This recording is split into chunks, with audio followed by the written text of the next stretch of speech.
आज के इस क्लास में हम लोग सीखेंगे वर्चुअलाइजेशन का इंट्रोडक्शन।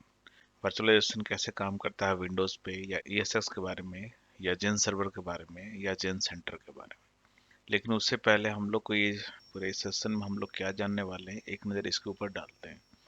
वर्चुअलाइजेशन क्या होता है और कितने तरह के वर्चुअलाइजेशन होते हैं। टाइप 1 है, टाइप 2 है।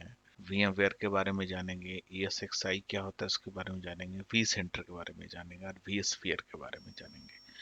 VM मतलब वर्चुअल मशीन क्या होता है, virtual storage, hypervisor, hyper V कैसे काम करता है, एक नज़र हम लोग इसके ऊपर एक ओवरव्यू हम लोग जानेंगे हर एक चीज़ के बारे में। लेकिन उसको जानने से पहले एक नज़र हम लोग देखते हैं कि फिजिकल कंप्यूटर या फिजिकल सर्वर मतलब क्या होता है। फिजिकल सर्वर का मतलब होता है कि एक सबसे पहले तो एक मदरबोर्ड होना चाहिए जिसमें रैम हो, प्रोसेसर हो, नेटवर्क अडेप्टर कार्ड लगा हुआ, HBA कार्ड लगा हो, SMPS लगा हो। ये सारे एक बंडल में बने रहते हैं सिस्टम में, जो आप यहाँ पे देख रहे होंगे, जिसमें SMPS है, फैन है, CPU है, डिस्प्ले कार्ड है, USB है, और भी बहुत सारे अलग अलग हैं, और SMPS भी है। यहाँ पे देख रहे हैं SMPS 2 है, फॉल्ट टॉलरेंस के लिए भी यूज किया जाता है। SMPS को 2 SMPS लगाते हैं। ये इस सर्वर को क्या करते हैं हम लोग, इसको रैक में माउंट करते हैं। आप देख रहे होंगे इस फिगर में रैक में माउंट किया गया है। उसके बाद इसका केबलिंग होता है, फिर ये बन जाता है हमारा एक डेटा सेंटर। ये सारे के सारे एक हार्डवेयर लेयर में आते हैं। ये एक आप समझ लिए, जैसे ही अगर बोला जाए हार्डवेयर लेयर के बारे में बोला जाए तो समझ जाना चाहिए हार्डवेयर लेयर का मतलब हो गया physical server, physical network, physical storage. जो सबसे बॉटम का लेयर में हम लोग रखते हैं CPU, स्टोरेज, मेमोरी। तो ये जो हम लोग देखने जा रहे हैं अभी, एक फिजिकल कंप्यूटर में क्या होता है, कैसे होता है, वो देखने जा रहे हैं। ये सारे आते हैं हार्डवेयर लेयर के अंदर में, यानी CPU होगा, स्टोरेज होगा, मेमोरी होगा, और भी दूसरी डिवाइसेस हो गए, वो सारे हार्डवेयर लेयर के अंदर में आते हैं। इसी हार्डवेयर लेयर के ऊपर हम लोग ऑपरेटिंग सिस्टम का को इंस्टॉल करते हैं। ये ऑपरेटिंग सिस्टम कुछ भी हो सकता है, विंडोज, लिनक्स, या कोई भी ऑपरेटिंग सिस्टम आप लीजिए, हो सकता है। इस ऑपरेटिंग सिस्टम या हर एक ऑपरेटिंग सिस्टम में एक कंपोनेंट होता है जिसको हम लोग बोलते हैं कर्नेल। अगर इसको देखा जाए इसके काम को कि ये करता क्या है, कर्नेल का काम क्या है, तो उसके हिसाब से देखा जाए तो kernel is the core operating system. यही है ऑपरेटिंग सिस्टम। ऑपरेटिंग सिस्टम के जितने भी काम है, जितने भी फंक्शन है, वो कर्नेल ही करता है। लेकिन इसके फंक्शन क्या क्या है, एक नज़र हम लोग इसके ऊपर देखते हैं। इसके फंक्शन है इनपुट आउटपुट मैनेजमेंट। इनपुट का डिवाइसेस इनपुट से आना चाहिए, और आउटपुट का जो फंक्शन है वो आउटपुट डिवाइस के ऊपर जाना चाहिए। और भी कई तरह के डिवाइसेस होते हैं, उनको मैनेज करना काम। और प्रोसेसर मैनेजमेंट, हर एक डिवाइस को प्रोसेसिंग का रिक्वायरमेंट होता है। जैसे ग्राफिक्स अडेप्टर हो गया, उसको भी प्रोसेसिंग की ज़रूरत होती है। नेटवर्क अडेप्टर है, उसको भी प्रोसेसिंग की ज़रूरत होती है। तो ये प्रोसेसिंग मैनेजमेंट भी करता है कर्नेल। और मेमोरी मैनेजमेंट, यानी किस एप्लीकेशन को मेमोरी के किस पार्ट में ओपन होना चाहिए, कहीं ये कॉन्फ्लिक्ट नहीं होना चाहिए, ये सारा काम जो है ना, ये कर्नल ही करता है। इसी ऑपरेटिंग सिस्टम के ऊपर हम लोग फिर इंस्टॉल करते हैं एप्लीकेशन, लाइक नोटपैड, सीक्वल, और वेब एप्लीकेशन, और कोई भी एप्लीकेशन होता है जो हम लोग ऑपरेटिंग सिस्टम के ऊपर इंस्टॉल करते हैं। इस कर्नल का काम कैसे होता है हम लोग आगे इसमें देखते हैं। इसमें जो मेन कंपोनेंट है हार्डवेयर लेयर, इसको ध्यान में रखना है कि जो भी वर्चुअलाइजेशन भी होता है ये हार्डवेयर लेयर के ऊपर होगा। अगर फिजिकल सर्वर भी है तो इसी हार्डवेयर लेयर के ऊपर होगा। फॉर एग्जांपल एप्लीकेशन है, हम लोग एक एप्लीकेशन के ऊपर काम कर रहे हैं, नोटपैड। जैसे ही हम लोग नोटपैड में सेव करते हैं, वो एक इंस्ट्रक्शन जाता है ऑपरेटिंग सिस्टम के पास, यानी किसके पास आता है, कर्नल के पास। कर्नल क्या करता है, कर्नल को तो इंफॉर्मेशन फर्दर भेजना है हार्डवेयर लेयर पे। तो वो क्या करता है कि हार्डवेयर लेयर के ऊपर वो इंस्ट्रक्शन भेजता है, किस फॉर्मेट में, convert the software language into machine language. तो ये काम जो कन्वर्सन का काम होता है from software language to machine language, ये काम करता है कर्नल। तो ये कर्नेल जो है इसका बहुत बड़ा रोल होता है ऑपरेटिंग सिस्टम में। और जब ये कन्वर्ट कर देता है, और ये हार्डवेयर लेयर पे क्या होता है, हार्डवेयर लेयर पे ये मशीन भी आपस में कम्युनिकेट करते हैं और वो उस डेटा को सेव करते हैं। यही काम जब रिवर्स होता है, यानी कि हमने कुछ ऐसे फाइल ओपन किए जो कि हार्ड डिस्क में सेव हैं, वहां पे भी ये प्रोसेस ठीक रिवर्स हो जाता है। जैसे machine language to software language में कन्वर्ट होता है, ये काम भी कर्नल करता है। कर्नल के पास तो मैसेज आ रहा है मशीन लैंग्वेज में, लेकिन उसको भेजना है नोटपैड के पास, उसको भी कन्वर्ट करने का काम कर्नल का ही है। तो आप देख सकते हैं यहाँ पे कर्नल का बहुत बड़ा रोल होता है। अब है, ये तो कर्नल समझ गए कि ये सिंपल ऑपरेटिंग सिस्टम, यहाँ पे कोई वर्चुअलाइजेशन नहीं है, ये सिंपल ऑपरेटिंग सिस्टम में कर्नल का इस तरह का रोल होता है। इसी कर्नल को कन्वर्ट किया गया या डेवलप किया गया फर्दर हाइपरवाइजर कर्नल के रूप में। ये भी हार्डवेयर लेयर के ऊपर हम लोग इंस्टॉल करते हैं, ये एक सॉफ्टवेयर के रूप में आता है।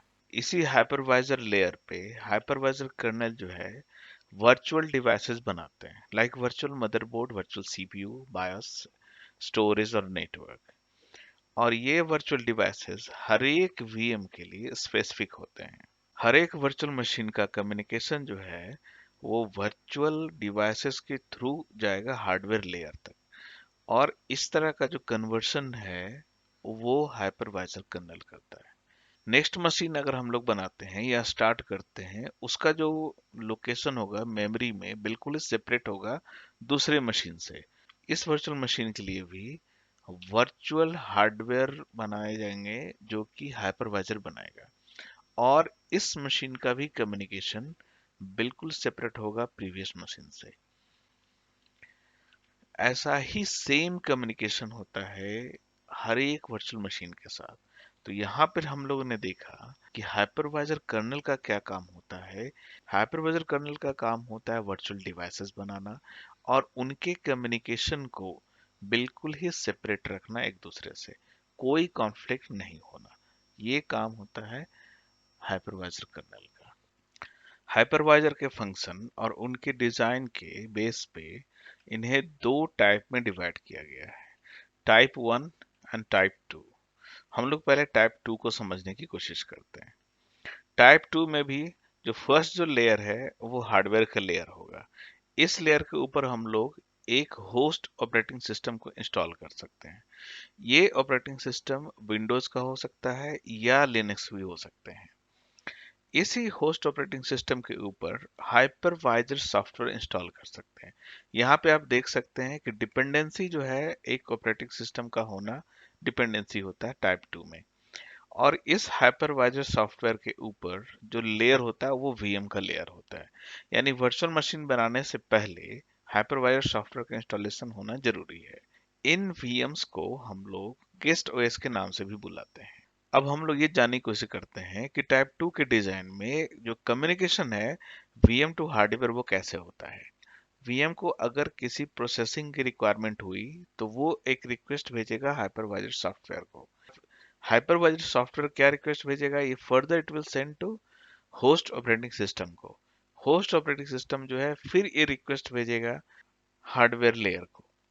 तो यहाँ पे तीन स्टेप में कन्वर्सन होता है। फर्स्ट जो होता है वो हाइपरवाइज्ड सॉफ्टवेयर करता है, सेकेंड जो होता है host operating system, and third जो है वो हार्डवेयर लेयर के ऊपर होता है। अब हम लोग ये जानने की कोशिश करते हैं कि टाइप टू में कौन से हाइपरवाइजर आते हैं। VMware workstation, virtual box, VMware fusion, EMU, virtual PC, VMware player, ये सारे जो सॉफ्टवेयर हैं वो टाइप टू में आते हैं। इनके ऊपर क्या है, एक डिपेंडेंसी है। क्या डिपेंडेंसी है, एक ऑपरेटिंग सिस्टम का होना आवश्यक है। अब हम लोग देखते हैं टाइप वन के ऊपर। टाइप वन में भी बेसिक जो लेयर है, जो जो बॉटम लेयर है वो हार्डवेयर लेयर होता है। इस लेयर के ऊपर हम लोग होस्ट ऑपरेटिंग सिस्टम इंस्टॉल करते हैं, ये हाइपरवाइजर कर्नल। हाइपरवाइजर कर्नल के ऊपर हम लोग वीएम को डिप्लॉय करते हैं। इन वीएम को भी हम लोग यहाँ पे गेस्ट ओएस बोलेंगे या गेस्ट वीएम बोलेंगे। एक बार यहाँ पे देखते हैं कि कम्युनिकेशन कैसे होता है। VM will send a request to hypervisor. Hypervisor send a request to hardware. Type 1 में जो कन्वर्सन होता है वो कन्वर्सन होता है 2 लेवल में। फर्स्ट लेवल पे होता है hypervisor kernel host operating system के ऊपर। जो सेकेंड लेवल है वो है हार्डवेयर लेयर के ऊपर। इनमें जो एप्लीकेशन होते हैं इनके बारे में हम लोग जानते हैं। VMware vSphere, Microsoft hyper V, Xen server है, ये सिट्रिक्स का प्रोडक्ट है, KVM एंड रेड हैट, ये जो है टाइप 1 हाइपरवाइजर में आते हैं। यहाँ पे हम लोग एक बार देखते हैं माइक्रोसॉफ्ट हाइपर वी कैसे काम करता है। माइक्रोसॉफ्ट हाइपर वी के काम करने के लिए सबसे पहले जो रिक्वायरमेंट है वो एक हार्डवेयर चाहिए, हार्डवेयर लेयर चाहिए। हार्डवेयर लेयर के ऊपर हम लोग एक होस्ट ऑपरेटिंग सिस्टम इंस्टॉल करते हैं।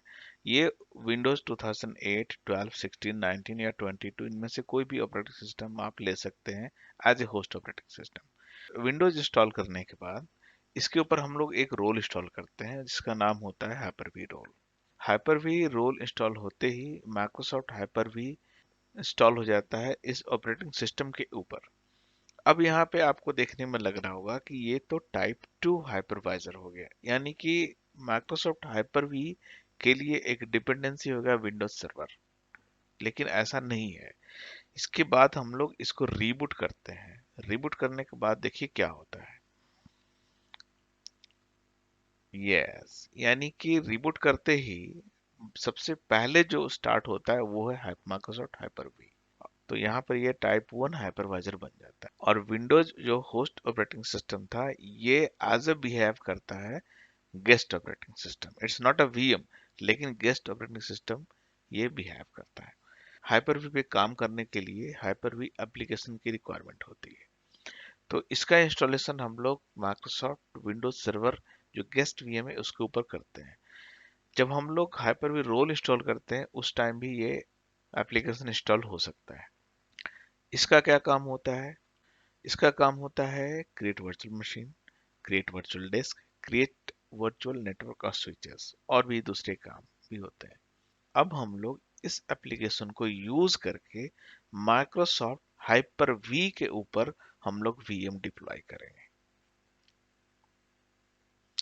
तो ये हो गया माइक्रोसॉफ्ट हाइपर वी का एक design, an overview of Microsoft hyper V. हम लोग समझते हैं vSphere के आर्किटेक्चर और डिजाइन को एक बार। जब भी आप vSphere सुने तो आपके ब्रेन में 3 कंपोनेंट आने चाहिए, ESXi, vCenter और डेटाबेस। ESXi जो है वो हाइपरवाइजर है और vCenter जो है वर्चुअल मशीन मैनेजर एप्लीकेशन है।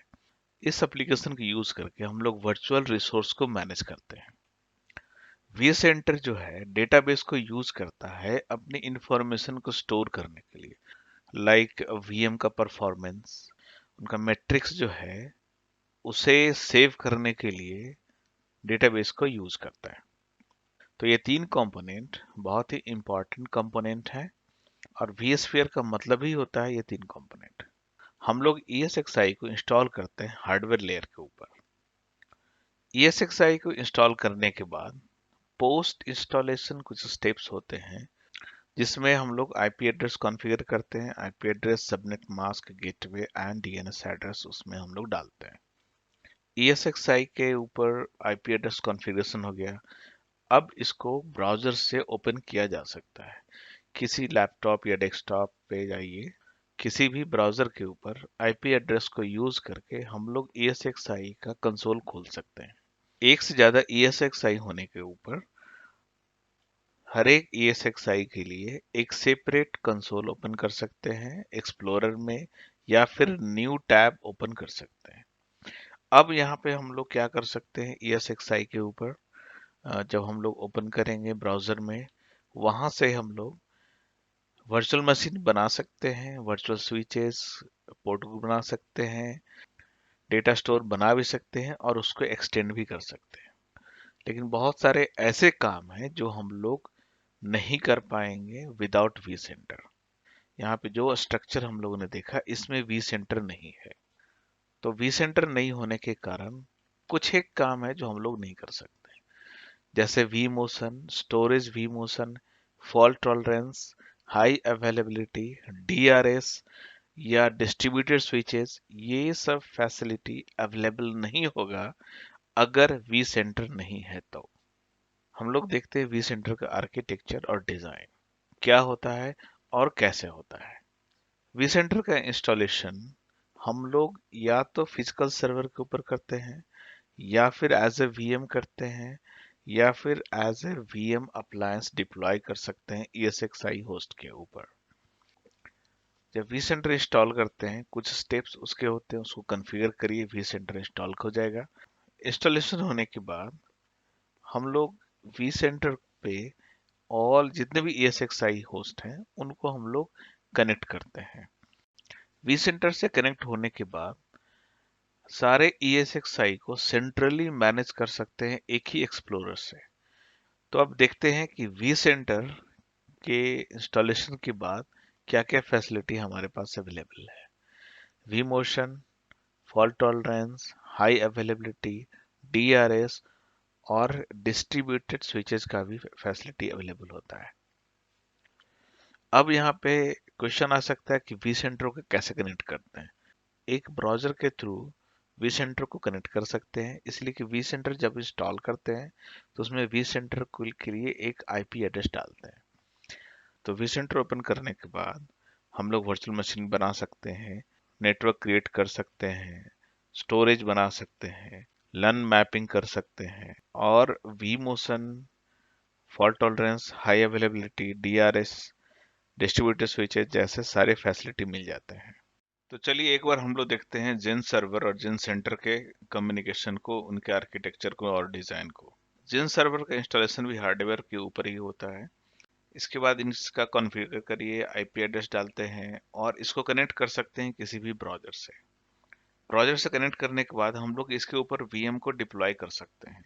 यहाँ पे हम लोग देख रहे हैं कि जिन सर्वर को इंडिविजुअली हम लोग एक्सेस करेंगे और उसके ऊपर काम करेंगे। जिन सर्वर को सेंट्रली मैनेज करने के लिए हमें जिन सेंटर का रिक्वायरमेंट होता है। जिन सेंटर का इंस्टॉलेशन भी विंडोज या लिनक्स के ऊपर कर सकते हैं। इसके बाद हम लोग जिन सेंटर को कनेक्ट करते हैं और जिन सेंटर से वर्चुअल रिसोर्सेज को क्रिएट और मैनेज कर सकते हैं। आज के वीडियो में इतना ही। अगर आपको ये वीडियो पसंद पड़ता है तो लाइक, शेयर एंड कमेंट जरूर करिए। अगर आपके पास कुछ क्वेश्चन है और आप चाहते हैं किसी और टॉपिक पे वीडियो बनाऊं मैं, तो प्लीज कमेंट करिए और मैं उस टॉपिक पे वीडियो जरूर बनाऊंगा। Thank you very much.